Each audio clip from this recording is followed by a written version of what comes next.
Assalamualaikum warahmatullahi wabarakatuh. Izin memperkenalkan diri, saya Saat Prasetya dari kelas Manajemen 2023D, NIM 23080574306. Dan perkenalkan beberapa teman saya. Saya Abdi Kurnia Putra dari kelas Manajemen 2023C dengan NIM 230805745516. Perkenalkan, nama saya Haikal Salahuddin, NIM 328 dari kelas 2023D. Saya Aulia dengan NIM 230805745562 dari kelas Manajemen 2023D.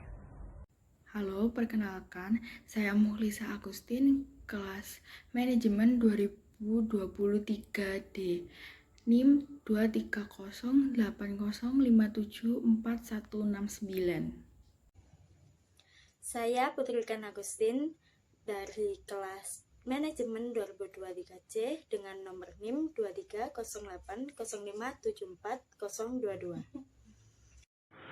Perkenalkan, saya Hana Deswita Rafidasari dari kelas Manajemen 2023D, NIM 23080574041. Saya Rifatul Fauzia dari kelas Manajemen 2023C dengan nomor NIM 23080574057. Dan di sini kami akan menjelaskan tentang karakteristik bahasa Indonesia ilmiah yang akan dimulai dengan teman saya. Baik, kita akan membahas tentang pendahuluan terlebih dahulu. Yang pertama, deskripsi singkat cakupan materi. Bahasa merupakan alat untuk berkomunikasi, bekerja sama, berinteraksi, dan mengidentifikasikan diri meskipun bahasa bukan satu-satunya. Dikatakan demikian karena manusia juga dapat berkomunikasi dengan gerak-gerik, ekspresi wajah, tanda-tanda, atau simbol lain-lain.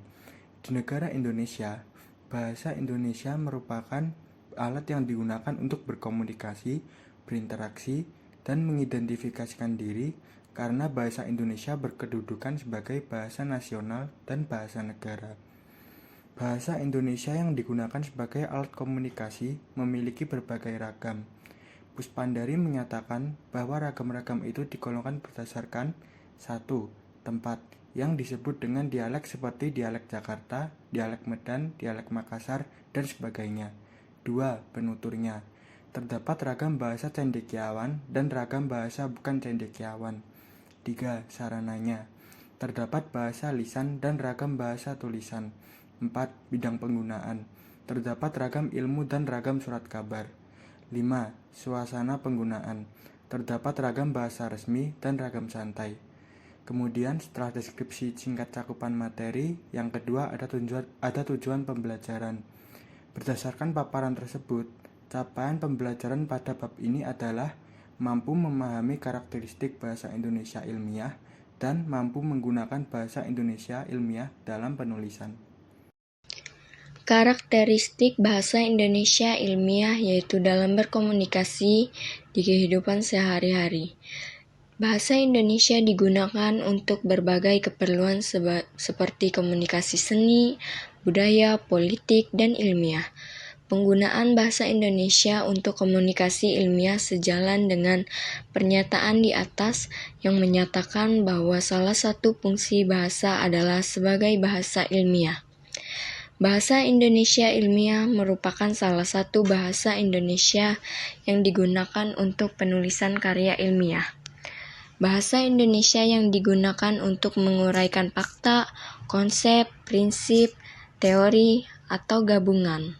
Keempatnya diharapkan dapat menjadi media komunikasi ilmiah yang tepat, baik secara tertulis maupun lisan. 1. Lugas dan jelas. Bahasa Indonesia ilmiah berkarakteristik lugas dimaknai mengandung makna apa adanya. Gagasannya jelas, tidak berbelit-belit, mudah dipahami, tidak diungkapkan dalam bentuk kiasan, serta tidak berbunga-bunga. Paparan bahasa yang lugas akan menghindarkan dari kesalahpahaman dan kesalah-tafsiran isi kalimat.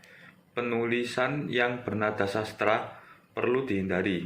Berikut contoh kalimat yang tidak lugas di bawah ini. Mahasiswa sering mendapatkan tugas yang tidak dapat dikatakan ringan, sehingga kemampuan berpikirnya menjadi berada di awang-awang. Pada kalimat ini terdapat ungkapan tidak dapat dikatakan ringan dan berada di awang-awang. Kedua ungkapan tersebut mengakibatkan kalimat tersebut tidak lugas. Kedua ungkapan tersebut harus diganti menjadi berat dan menurun. Berikut contoh kalimat yang benar. Mahasiswa sering mendapatkan tugas yang berat sehingga kemampuan berpikirnya menjadi menurun. Karakteristik bahasa Indonesia ilmiah jelas dimaknai gamblang, tegas, dan tidak meragukan. Bahasa Indonesia ilmiah memiliki fungsi sebagai alat mengungkap gagasan ilmiah secara jelas. Jadi, bahasa Indonesia yang digunakan harus jelas, agar gagasan yang diungkapkan juga jelas. Untuk mewujudkan bahasa yang jelas diperlukan kiat khusus. Gagasan yang dituangkan dalam teks perlu ditata secara sistematis.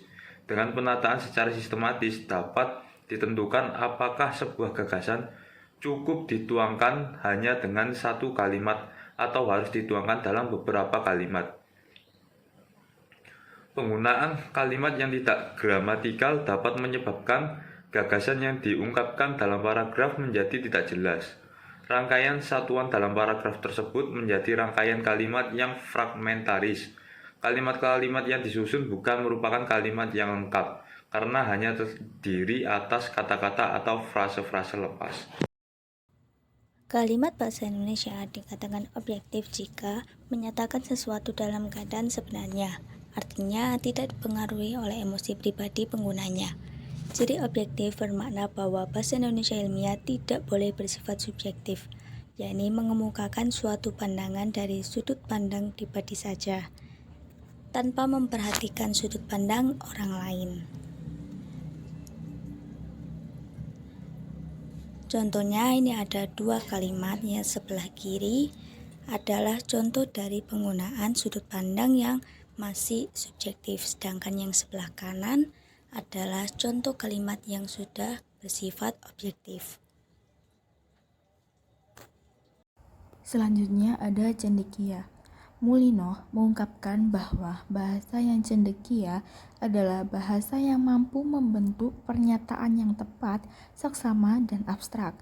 Jadi, bahasa Indonesia ilmiah yang bersifat cendekia maksudnya adalah bahasa yang mampu digunakan untuk mengungkapkan hasil berpikir logis secara tepat.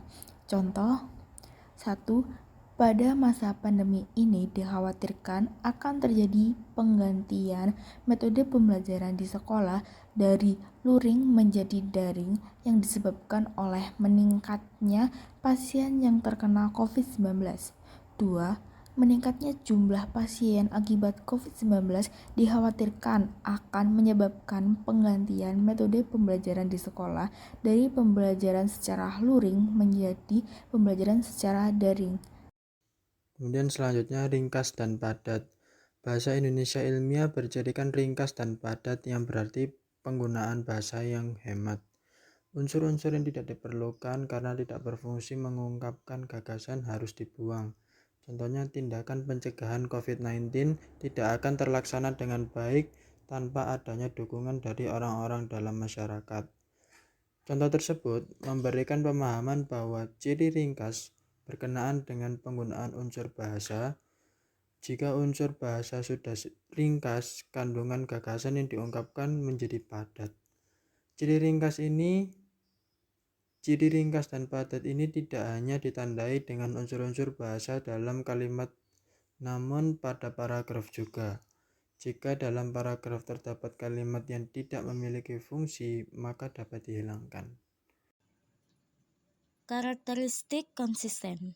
Bahasa Indonesia berciri konsisten artinya harus bersifat ajek, taat asas, selaras, dan tidak berubah-ubah. Unsur-unsur bahasa berupa pembentukan kata dan tata tulis, penggunaan ejaan, dan tanda-tanda baca digunakan sebagai kaidah yang berlaku dan konsisten. Misalnya, apabila dalam suatu penulisan sudah dikenakan satu kata, maka sampai akhir penulisan harus menggunakan kata tersebut. Seperti kata operasi dan beda, memiliki arti dan makna yang sama, tetapi jika sejak awal menggunakan kata beda, maka sampai akhir harus menggunakan kata beda. Gagasan sebagai pangkal tolak. Dalam bahasa Indonesia ilmiah, gagasan menjadi pangkal tolak. Oleh karena itu, kalimat-kalimat dalam bahasa Indonesia ilmiah berorientasi pada kalimat pasif bukan kalimat aktif. Sebagai contoh, skripsi ini saya tulis untuk memenuhi salah satu syarat memperoleh gelar sarjana. Kalimat tersebut salah karena berorientasi pada penulis dan yang bukan penulis. Jadi harus diperbaiki seperti kalimat berikut. Skripsi ini ditulis untuk memenuhi salah satu syarat memperoleh gelar sarjana. Kalimat merupakan hal yang penting dalam penyampaian gagasan karena kata sebagai satuan bahasa yang lebih kecil dari kalimat tidak dapat dibagi sebagai alat penyampaian gagasan yang utuh. Jadi, dalam paragraf atau karangan yang utuh, kalimat memegang peranan yang penting karena setiap kalimat menampung gagasan dari penulis. Kalimat-kalimat yang digunakan dalam sebuah karangan haruslah kalimat yang efektif, yaitu kalimat sederhana, singkat, dan mudah dipahami pembaca. Kalimat-kalimat itu dirangkai menjadi satu kesatuan pikiran yang utuh dalam sebuah paragraf. Yang terakhir yaitu kesimpulan. Bahasa Indonesia ilmiah merupakan salah satu bahasa Indonesia yang digunakan dalam menulis sebuah karya ilmiah. Bahasa Indonesia ilmiah berkarakteristik lugas, dimaknai mengandung makna apa adanya, gagasannya jelas, tidak berbelit-belit, mudah dipahami, tidak diungkapkan dalam bentuk kiasan, serta tidak berbunga-bunga. Bahasa yang cendekia adalah bahasa yang mampu membentuk pernyataan yang tepat, seksama, dan abstrak. Bahasa Indonesia ilmiah bercirikan ringkas dan padat, berarti bahwa penggunaan unsur bahasa yang hemat. Bahasa Indonesia ilmiah berciri konsisten, berarti harus bersifat ajak, taat asas, selaras, dan tidak berubah-ubah. Dalam bahasa Indonesia ilmiah, gagasan menjadi pangkal tolak. Oleh karena itu, kalimat-kalimat dalam bahasa Indonesia ilmiah berorientasi pada kalimat pasif, bukan kalimat aktif. Saya akhiri presentasi dari kelompok kami. Terima kasih kepada semua yang telah berpartisipasi. Dan yang terakhir, kami memohon kepada Ibu Riri selaku dosen untuk memberikan masukan dalam tugas presentasi kami kali ini. Terima kasih. Assalamualaikum warahmatullahi wabarakatuh.